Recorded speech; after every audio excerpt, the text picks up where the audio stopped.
GST 2.0 September மாதம் 22ஆம் தேதியிலிருந்து GST வரி விதிப்பில் ஒரு மாபெரும் மாற்றத்தை கொண்டு வந்திருக்கிறது மத்திய அரசு.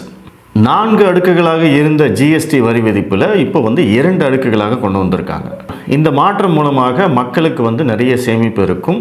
அரசாங்கத்துடைய வருமானம் இழப்பு ஏற்பட்டாலுமே மக்களுடைய வாங்கும் திறன் அதிகரிக்கும்.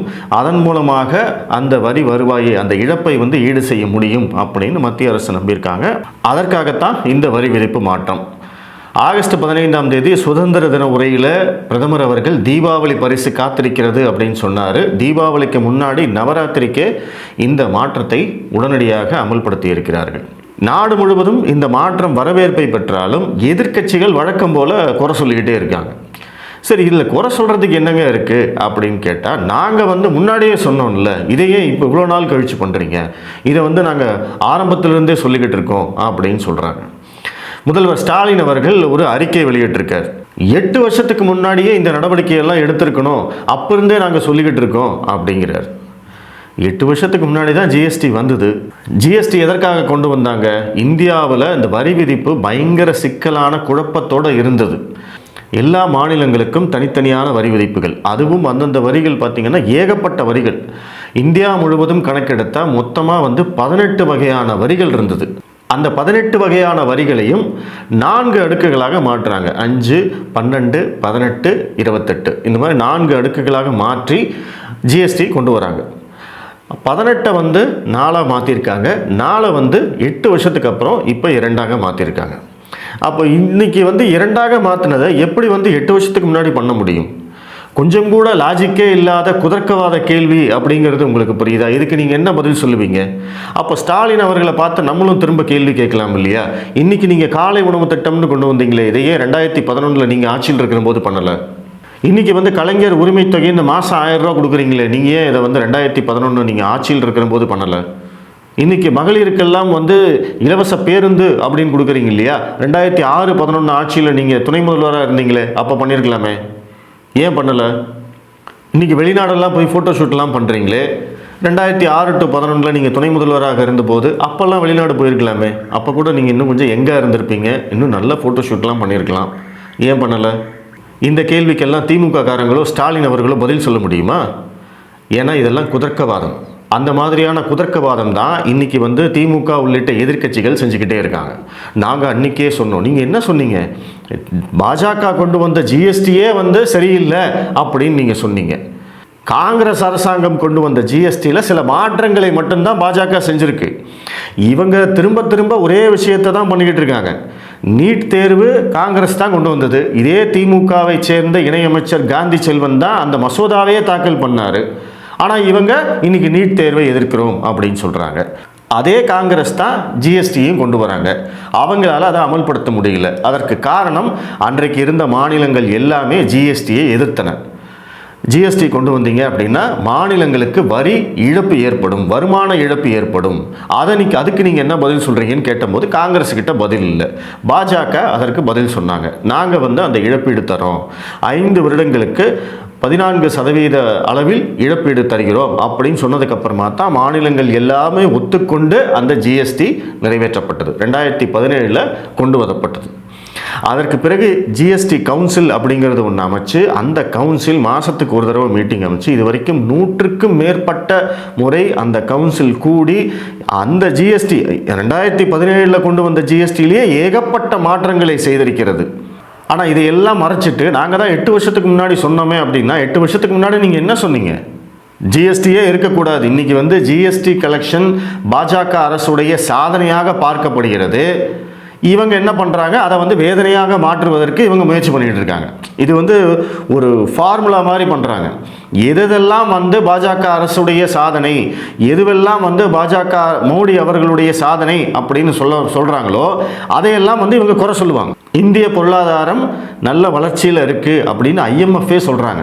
7% மேல் வளர்ச்சி இருக்குன்னு சொல்லுவாங்க. ஆனால் காங்கிரஸ், திமுக உள்ளிட்ட கட்சிகளுடைய தொண்டர்கள்லாம் பார்த்தீங்கன்னா, இந்தியாவை 20 ஆண்டுகள் பின்னோக்கி கொண்டு சென்று விட்டார் மோடி அப்படின்னு கமெண்ட் போடுவாங்க. எதுக்காக சம்பந்தம் இருக்கா? 2014 இந்தியா எப்படி இருந்தது, இன்னைக்கு இந்தியா எப்படி இருக்குது? உலகமெங்கும் பொருளாதார சிக்கல் நடந்துக்கிட்டு இருக்கிற போது இந்தியா வந்து 7% வளர்ச்சியில் இருக்குது. அதையும் IMF தான் சொல்கிறாங்க. ஆனால் ராகுல் காந்தி என்ன சொல்லுவார்? இந்திய பொருளாதாரம் செத்த பொருளாதாரம் அப்படின்னு சொல்லுவார். அதாவது அதுக்கு ஆப்போசிட், அப்படியே ஆப்போசிட்டாக பேசுறது. பொருளாதார வளர்ச்சியில் இந்தியா நம்பர் 1 அப்படின்னா இங்கே பொருளாதாரமே இல்லை. உள்கட்டமைப்பு வளர்ச்சியில் இந்தியா நம்பர் 1ன்னா உள்கட்டமைப்புக்கு இவங்க எதுவுமே செய்யலை. மேக் இன் இந்தியா திட்டம்னு மோடி சொன்னால் மேக் இன் இந்தியா திட்டம் ஃபெயிலியர். இதுதான் ஃபார்முலா. அதே மாதிரி தான் இன்றைக்கி இந்த GST வரி குறைப்பு மறுபடியும் அதை விமர்சிக்க ஆரம்பிச்சிருக்காங்க. இந்த மதுரையில் ஒரு MP இருப்பார், வெங்கடேசன். அவர் என்ன சொல்கிறாரு அப்படின்னா, இந்த வரி குறைப்பினால் நவராத்திரியில் மக்கள் மகிழ்ச்சியாக இருப்பார்கள்னு சொல்கிறாரே மோடி, 8 வருஷமாக இந்த வரியினால் மக்கள் எல்லாம் தூங்காமல் தினமும் சிவராத்திரியில் இருந்தாங்களே, அப்போல்லாம் என்ன எங்கே போனார் அப்படின்னு ரைமிங்கில் பேசியிருக்கார். திமுக ஆட்சிக்கு வந்ததுக்கப்புறமா 4 வருஷமாக மின்சார கட்டணம், சொத்து வரி உயர்வு, பால் விலை உயர்வு, பஸ் கட்டண உயர்வு, இத்தனை வரி உயர்வுனால வந்து மக்கள் வந்து தூங்காமல் இல்லையா? ஒவ்வொரு மாதமும் கரண்ட் பில்லை பார்த்தா ஷாக் அடிக்குது. ஆனால் அதை பற்றியெல்லாம் நம்ம வெங்கடேசன் ஒன்றுமே பேச மாட்டார். அப்படி முகத்தை திருப்பிட்டு போயிட்டே இருப்பார். தமிழ்நாட்டு பிரச்சனையை பற்றி அந்த ஆள் ஒரு வார்த்தை கூட பேசுனது கிடையாது. காங்கிரஸ் கட்சியுடைய தலைவர் மல்லிகார்ஜுன கார்கே ஒரு ரிமோட் கண்ட்ரோல் பொம்மை. அவர் என்ன சொல்கிறாரு அப்படின்னா, 8 வருடமாக GST மூலமாக 55 லட்சம் ரூபாய் கொள்ளையடித்திருக்கிறீர்கள் அப்படிங்கிறார். மக்கள் வந்து நாட்டுக்காக வரி செலுத்துவது அப்படிங்கிறது அவங்களுடைய கடமை. ஒரு அரசாங்கத்துடைய கடமை அந்த வரியை முறையாக வசூலித்து அதை நேர்மையான முறையில் செலவு செய்வது அரசாங்கத்துடைய கடமை. இந்த ரெண்டும் 8 வருஷத்தில் சரியாக நடந்திருக்கு. மோடி அரசாங்கத்து மேலே நீங்கள் முறைகேடு சொல்லுங்கள், ஊழல் புகார் சொல்லுங்கள், அதெல்லாம் வேறு. நீங்கள் அரசியலுக்காக சொல்லுங்கள், இல்லை உண்மையிலேயே நடந்திருக்குன்னு நீங்கள் கோர்ட்டில் வழக்கு போடுங்க, அதையெல்லாம் நான் ஒத்துக்கிறேன். ஆனால் வரி செலுத்துறதுல எதுக்கு சார் அரசியல் பண்ணுறீங்க? வரி செலுத்துவதன் மேலேயே மக்களுக்கு வந்து ஒரு ஒவ்வாமையை ஏற்படுத்துவது தான் இவங்களுடைய குறிக்கோளாக இருக்குது. GST வசூல் பண்ணி கொள்கிறாங்க. ஒவ்வொரு முறையும் GST வசூல் அப்படின்னு மத்திய அரசு ஏதாவது புள்ளி விவரம் சொன்னால் உடனே அதுக்கு கீழே போய் கமெண்ட் படித்து பாருங்கள். இந்த நாட்டில் வாழவே முடியாதுங்கிற ரேஞ்சில் கமெண்ட் பண்ணி வச்சுருப்பாங்க. மல்லிகார்ஜுன கார்கே சொன்ன அந்த 55 லட்சம் கோடியில் 50% ஆஃப் அமௌண்ட்டு மாநில அரசாங்கத்துக்கு தான் கொடுப்பாங்க. அது ஆட்டோமேட்டிக்காக வந்துடும். அது போக மத்திய அரசோட பங்குலேருந்து மறுபடியும் 41% மாநிலங்களுக்கு பங்கு தரணும். அது ஃபினான்ஸ் கமிஷனுடைய முடிவு. அப்போ GSTயோடைய மாநில பங்கு 50% ப்ளஸ் மத்திய வரிகளுடைய பங்கு 41%, அதையும் சேர்த்திங்கன்னா மொத்தமாக 70%. அப்போது மல்லிகார்ஜுன கார்கே சொன்ன 55 லட்சம் கோடியில் 70% மாநிலங்களுக்குத்தான் பிரித்து கொடுத்திருக்கிறார்கள். அப்போ கொள்ளையடிச்சது அதிகமாக வந்து மாநில அரசாங்கம் தான். இங்கே தமிழ்நாட்டில் திமுக அரசாங்கம் தான் அந்த கொள்ளையை அடிச்சிருக்கு. இந்த எதிர்க்கட்சிகளுடைய பொய் பிரச்சாரம் எப்படி இருக்குன்னா, GST கவுன்சில்னு ஒன்று இருக்குன்னே சொல்ல மாட்டாங்க. அந்த கவுன்சிலில் தான் வந்து GST தொடர்பான முடிவுகள் எடுக்கப்படும். எந்த பொருளுக்கு வரி போடணும், எந்த பொருளை வந்து வரி விதிப்பிலிருந்து நீக்கணும், இது எல்லாமே அந்த GST கவுன்சிலில் தான் முடிவெடுக்கப்படும். அந்த கவுன்சிலில் வெறும் மத்திய அரசு மட்டும் கிடையாது, மாநிலங்களுக்கும் வாக்குரிமை இருக்கிறது. GST கவுன்சிலில் ஒரு தீர்மானம் நிறைவேற்ற வேண்டும் என்றால், அது தீர்மானம் என்னவா வேணாலும் இருக்கலாம். ஒரு பொருளுக்கு வரி விதிப்பு இருக்கலாம், ஒரு பொருளை வரியிலிருந்து விலக்கு அளிக்கலாம். இது மாதிரி எந்த தீர்மானம் நிறைவேற்ற வேண்டும் என்றாலும் அந்த GST கவுன்சிலில் 75% ஆதரவு இருந்தால் தான் அந்த தீர்மானத்தையே நிறைவேற்ற முடியும்.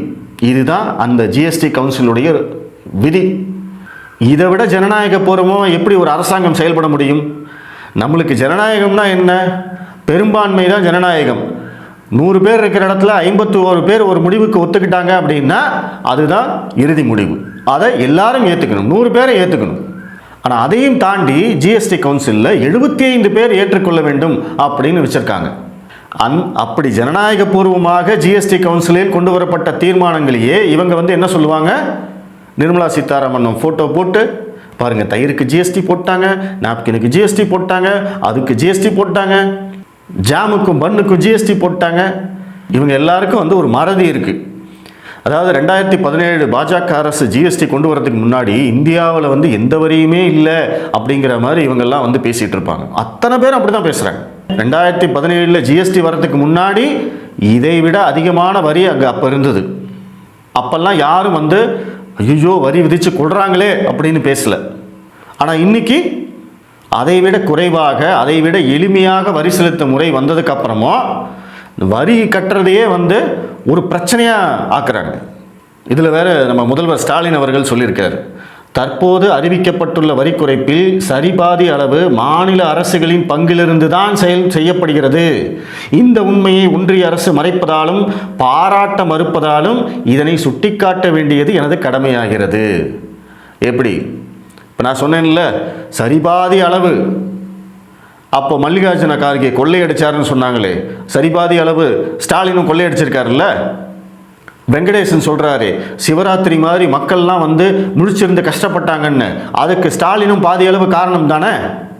இத்தனை நாளாக இவங்க என்ன சொல்லிக்கிட்டு இருந்தாங்க, ஜிஎஸ்டி பணம் நாங்கள் கொடுக்குறோம், எங்களுக்கு திருப்பி கொடுக்க மாட்டேங்கிறாங்க, நாங்கள் அதுக்கு கொடுக்குறோம், இதை கொடுக்க மாட்டேங்கிறாங்க. அப்போ இன்றைக்கி எப்படி உண்மை வந்தது? அப்போ இத்தனை நாளாக நீங்கள் சொன்னது பொய் தானே. கேவலம் அரசியலுக்காக வரி விதிப்பில் வந்து நீங்கள்லாம் விளையாடி இருக்கீங்க. இதில் வேற பாராட்ட மறுப்பதாலும், யாரை பாராட்டணும்? மாநில அரசாங்கங்களை பாராட்ட வேண்டுமாமாம். அப்போ அதையே வந்து நீங்கள் மத்திய அரசு நீங்கள் பாராட்டலாம்ல. அவங்க தானே இந்த முன்னெடுப்பை செஞ்சாங்க. பிரதமர் மோடி அவர்கள் பேசினார், உடனடியாக நிதியமைச்சகம், ஜிஎஸ்டி கவுன்சில் எல்லாம் சேர்ந்து முடிவு பண்ணி அப்போதும் வந்து ஜிஎஸ்டி கவுன்சில் கூட்டித்தான் இந்த முடிவு எடுத்திருக்காங்க.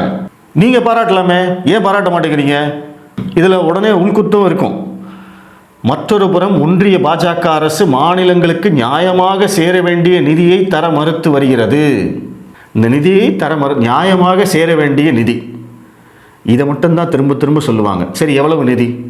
நான் சொல்லிட்டேன், ஜிஎஸ்டி கலெக்ஷனில் வந்து 50% ஸ்டேட்டுடைய பங்கு, அது போக மத்திய அரசாங்கத்துடைய பங்கிலிருந்து 41% மாநிலங்களுக்கு கொடுக்கணும் அப்படின்னு சொல்லிட்டேன். அதே மாதிரி தான் டைரக்ட் டேக்ஸு, அதுலேருந்தும் 41% கொடுக்கணும். இதில் நியாயமாக சேர வேண்டிய தொகை எவ்வளவு, அமௌண்ட் எவ்வளவு? 4 வருஷமாக இந்த குற்றச்சாட்டை சொல்லிட்டு இருக்காங்களே. எங்கேயாவது ஒரு இடத்துல எங்களுக்கு வந்து இவ்வளவு 1000 கோடி நிதி வேணும், எங்களுக்கு வந்து இவ்வளவு லட்சம் கோடி நிதி வேணும், எங்கேயாவது ஒரு அமௌண்ட்டு, ஒரு ஃபிகர் கிடையாது, சொன்னதே கிடையாது. ஏன்னா அது சொன்னால் இவங்களுடைய பொய் அம்பலப்பட்டு போயிடும். ஏன்னா இவங்க சொல்கிறது அத்தனையும் பொய், பச்சை பொய். இந்த நிதி விவகாரம் பற்றி பேசும்போதெல்லாம் நான் ஒரு 3 கேள்வி கேட்பேன். அந்த 3 கேள்விக்கு இது வரைக்கும் யாருமே பதில் சொன்னதில்லை. நீங்களும் அந்த மாதிரி கேள்விகளை கேட்டு பழகுங்க. தமிழகம் வரியாக செலுத்திய தொகை எவ்வளவு? GST, direct tax, income tax எல்லாம் சேர்த்து மொத்த வரித்தொகை எவ்வளவு? அது முதல் கேள்வி. இரண்டாவது, மத்திய அரசாங்கம் தமிழகத்துக்கு கொடுக்க வேண்டிய நிதி எவ்வளவு? இவர் சொல்கிறார் இல்லையா, நியாயமாக சேர வேண்டிய அப்படின்னு, அந்த நியாயமாக சேர வேண்டிய தொகை எவ்வளவு? மூன்றாவது, மத்திய அரசு கொடுத்த நிதி எவ்வளவு? இந்த 3 கேள்விக்கு பதில் சொன்னால் எல்லாருக்கும் தெரிஞ்சு போயிருமில்ல. பாருப்பா, நான் 1 லட்சம் கோடி ரூபாய் வரியாக கொடுத்துருக்கேன், எனக்கு நீ வந்து 70,000 கோடி ரூபாய் திரும்ப தரணும், ஆனால் நீ 40,000 கோடி தான் கொடுத்துருக்க. சிம்பிளாக ஒரே வரியில் முடிஞ்சு போச்சா? மீதி 30,000 கோடி எங்கன்னு மொத்தமாக தமிழ்நாடே சேர்ந்து போராடலாம், வாங்க நாங்களும் வரோம், திமுகவுக்கு இதுக்கு ஆதரவு தரோம். ஆனால் அது சொல்ல மாட்டாங்க, சொல்ல முடியாது இவங்களால். ஏன்னா மத்திய அரசு கொடுக்க வேண்டிய தொகையை விடவும் அதிகமாக இப்போதும் கொடுத்து கொண்டிருக்கிறது. அது வேறு வேறு விதங்களில் வருவதால் இவங்க அதையெல்லாம் மறைச்சு திரும்ப திரும்ப ஒரு பொய்யை பேசி பேசி உண்மையாக்கிட்டு இருக்காங்க. இதை பற்றி பேசினா பாருங்கள், கல்வி நிதியை பிடிச்சு வச்சுருக்காங்க.